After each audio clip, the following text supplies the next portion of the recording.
Marc était un chauffeur de taxi assidu, toujours en train de se battre pour joindre les deux bouts. Chaque mois, dès qu'il recevait son salaire, il semblait disparaître dans un océan de factures. Il plaisantait souvent en disant que son compte en banque suivait un régime fruits de mer. À chaque fois que de l'argent entrait, il disparaissait aussitôt. Un soir frais, alors qu'il attendait sa prochaine course, il aperçut une femme près du trottoir, tenant un petit garçon dans ses bras. Ses yeux étaient rouges d'avoir pleuré et elle semblait épuisée. Un pincement de sympathie envahit Marc et il s'arrêta doucement sur le côté. « Besoin d'un trajet ?» demanda-t-il avec bienveillance. Elle hocha la tête silencieusement et monta, serrant son enfant près d'elle.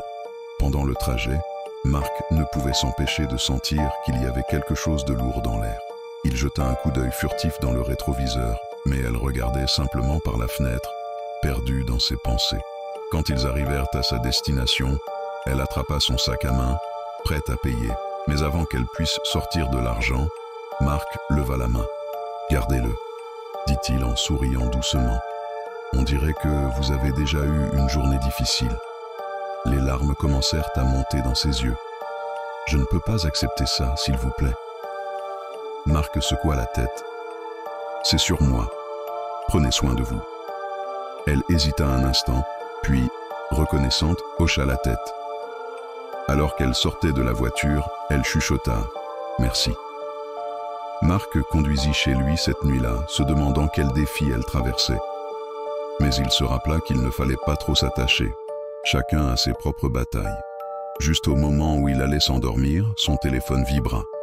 Il grogna, pensant que c'était probablement un appel spam, mais quelque chose le poussa à décrocher. « Est-ce que vous êtes Marc, le chauffeur de taxi ?» demanda une voix calme, mais sérieuse. Marc se redressa, surpris. « Oui, qui est à l'appareil ?»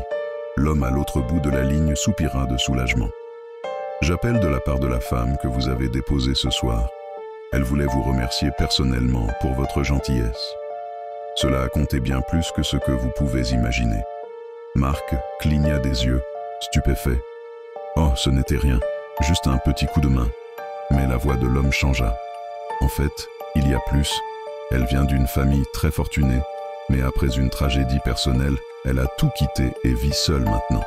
Ce soir-là, elle traversait l'un des moments les plus bas de sa vie, et votre acte de gentillesse lui a redonné espoir. » Le cœur de Marc se serra. Il n'attendait rien en retour, mais entendre cela rendait son geste encore plus significatif. « Sa famille sait ce que vous avez fait, et ils aimeraient vous rencontrer demain, » continua l'homme. Marc faillit laisser tomber son téléphone. « Me rencontrer? Pourquoi ?»« Venez simplement, » dit l'homme avec une touche de sourire dans la voix. « Vous verrez. » Le lendemain matin, Marc se retrouva devant une maison gigantesque.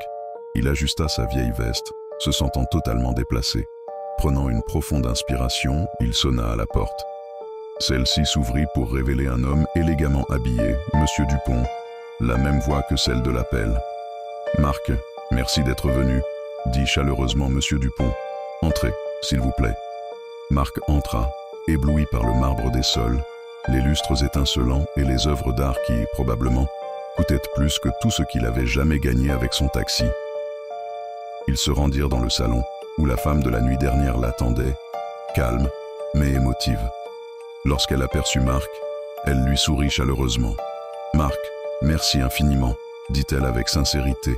« Hier soir, j'étais au bout du rouleau, et ta gentillesse m'a rappelé qu'il existe encore des gens bons dans ce monde. » Marc se sentit mal à l'aise et se gratta la nuque. « Je n'ai fait que ce que n'importe qui aurait fait. »« Pas tout le monde, » répondit-elle doucement.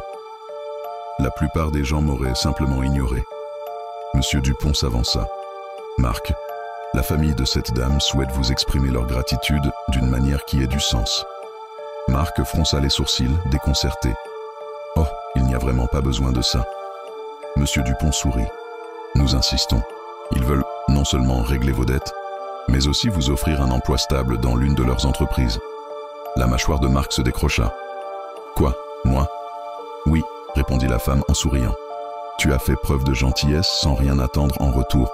C'est notre façon de redonner. » Marc resta figé dans un silence stupéfait. Après des années de lutte, à peine capable de survivre d'un mois à l'autre, sa vie allait soudainement changer. Tout cela à cause d'un simple acte de générosité. Quelques jours plus tard, il commença son nouveau travail. Ce n'était pas facile au début, mais il apprit rapidement. Peu après, il prospérait, grimpant les échelons au sein de l'entreprise. La femme et sa famille devinrent bien plus que des employeurs pour lui, ils devinrent des amis. Un soir, alors qu'il réfléchissait à la manière dont sa vie avait changé, Marc se mit à rire doucement. « Je suppose que mon compte bancaire est enfin débarrassé de son régime fruits de mer, » murmura-t-il en souriant. Leçon et morale. Parfois, le plus petit geste de gentillesse peut entraîner la plus grande des vagues. Nous ne savons jamais ce que traverse une autre personne. Et un simple acte de bienveillance, qu'il s'agisse d'un mot gentil, d'une aide ou même d'un moment de compassion, peut transformer une vie de manière inimaginable. L'univers a une manière bien particulière de récompenser la gentillesse de façon inattendue. N'hésitez jamais à être la raison pour laquelle quelqu'un sourit aujourd'hui.